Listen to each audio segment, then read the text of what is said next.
ইমাম মালিক রাহিমাহুল্লাহ বলেছেন, as-sunnatu সাফিনাতু নূহ আলাইহিস সালাম।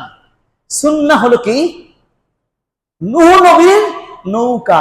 এই যে পদ্মা নদী দেখছেন না, নৌকা থাকে, এই নৌকা চড়ে ওই পারে যাওয়া যায়, এই প্রান্ত থেকে ওই প্রান্ত যাওয়া যায়। রাসূল সাল্লাল্লাহু আলাইহি সাল্লামের সুন্নাহকে বলা হয়েছে কি? নূহ নবীর নৌকার মতো। যারাই নৌকায় উঠবে, আরোহণ করবে, তারাই মুক্তি পাবে। যারাই নৌকায় না চড়ে হেলাম দিয়ে পার হওয়ার চেষ্টা করবে, তারা কি ডুবে যাবে না? কত দূর যাবে? 1 মাইল, 2 মাইল, 3 মাইল যাবে, কিন্তু শত শত মাইল ওই প্রান্ত যেতে পারবেন। কারণ নূহ নবীর নাজাত পেয়েছিলেন তার কওমের লোকেরা কারা? যারা উনার নৌকাতে ওঠার সুযোগ পেয়েছিলেন। কারা সুযোগ পেয়েছিলেন? যারা নূহ নবীর দাওয়াতটাকে গ্রহণ করেছিলেন।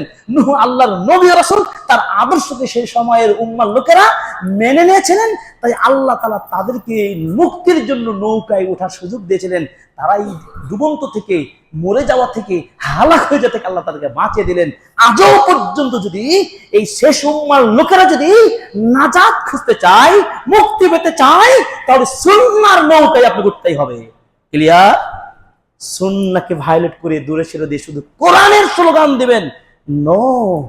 ভালো করে বুঝেন,